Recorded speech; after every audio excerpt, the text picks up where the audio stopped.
I'm Jeffrey Bennett. I practice neurology and ophthalmology in Denver, Colorado, and I see patients both with neurologic and visual problems. And what I see that touch diagnostics brings to my practice is the forefront of electronic applications to make the bedside exam more useful to me in terms of treatment of patients as well as in terms of diagnostic sensitivity.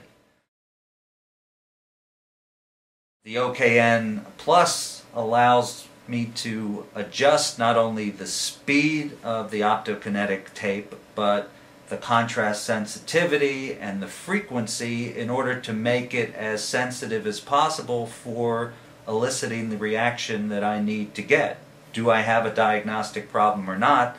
The worst problem is if I can't elicit the response, but if I can grab someone's attention, have the right contrast gradient, it gets me the reaction that I need to see on examination to get the answer that's needed right then and there. Diagnostically, red desaturation and reaction time testing is what can really help me as a neurologist and an ophthalmologist assess for the presence of neurologic injury.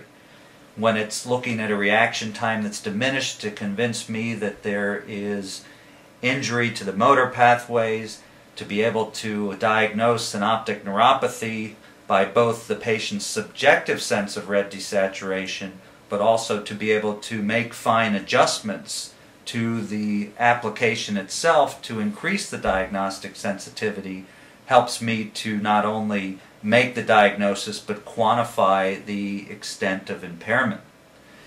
When it comes to optokinetic nystagmus testing, we get an application that helps me to make a diagnosis of an eye movement abnormality, to localize that abnormality in the visual pathways, and to use the test itself to help diagnose any associated visual problems that come from diminished contrast saturation and other perceptive difficulties.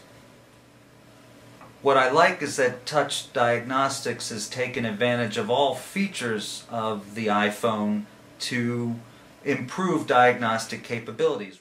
All of it has taken use into making a suite of tests that can quantitatively measure multiple aspects of both the neurologic, general physical, musculoskeletal, and sensory examinations.